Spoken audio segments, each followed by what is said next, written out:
La revue de presse sur Afia FM.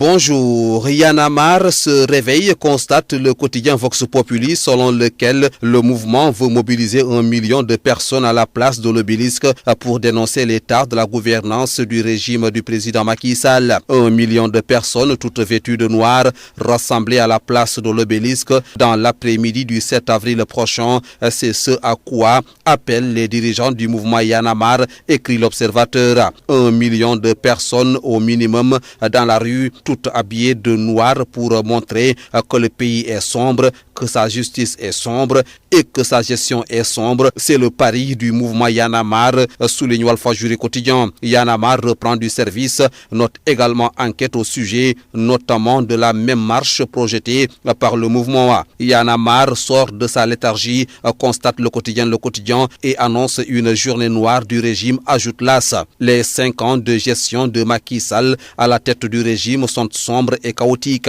Ce sévère réquisitoire est fait par les responsables du mouvement Y'en a marre qui ont rencontré des journalistes pour détailler les nombreuses tares du régime, rapporte le même journal. À travers la marche qu'il projette d'organiser le 7 avril prochain, Fadel Barro et ses camarades veulent dénoncer l'absence de démocratie, une justice sélective et les multiples difficultés auxquelles les Sénégalais sont confrontés, ajoute l'AS. Trop, c'est trop, affiche le quotidien La Tribune en résumant le point de vue actuel de Y'en a marre. Son silence était perçu par l'opinion comme troublant, inquiétant, voire de complicité avec le régime du président Macky Sall, écrit le commentateur de ce journal. Et il ajoute qu'il n'est jamais trop tard pour se réveiller au sens de ses responsabilités avant de conclure. Que vive l'esprit Y'en a marre et que soit lancée l'offensive citoyenne. Le journal Le Quotidien assure une certaine transition en ouvrant sur la dernière réforme constitutionnelle et les oublis du président Macky Sall qui, selon le journal,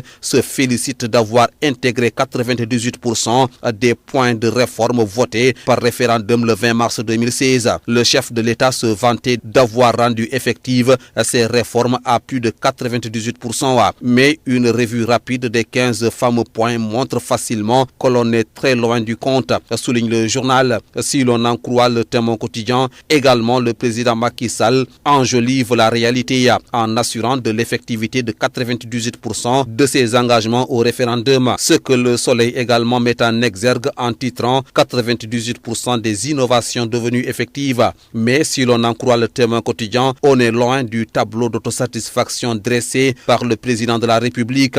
En dehors du retour au quinquennat qui assure au passage le sauvetage du mandat de 7 ans constitutif du Wakhet, en dehors aussi du gâteau offert à Ousmane Tanor Dieng à travers le Haut Conseil des collectivités territoriales et des 15 nouveaux postes dédiés à la diaspora dans la future Assemblée, l'on peine à voir les contours réels des réformes adoptées le 20 mars 2016. Sur un tout autre sujet politique, l'Observateur titre « L'état de rigueur contre Khalifa Ababakar Sall ». Le maire de Dakar, c'est aujourd'hui que l'agent judiciaire de l'État sera entendu par le doyen des juges d'instruction sur les grandes lignes de la plainte de l'État contre Khalifa Sall en détention pour des soupçons de mauvaise gestion. Selon le journal, une caution de 1,8 milliard de francs CFA représentant le montant présumé détourné serait exigée par l'État contre une liberté provisoire à l'édile de la capitale sénégalaise. L'ancien archevêque de Dakar, Monseigneur Théodore Adrien Sarr, pendant ce temps, prie pour Khalifa Ababakar Sall. Je le cite, « Je viens vous assurer des prières quotidiennes que je fais, monter personnellement vers le Dieu de la justice », écrit Monseigneur dans une lettre à l'édile de Dakar. Bonne et agréable lecture à toutes et à tous.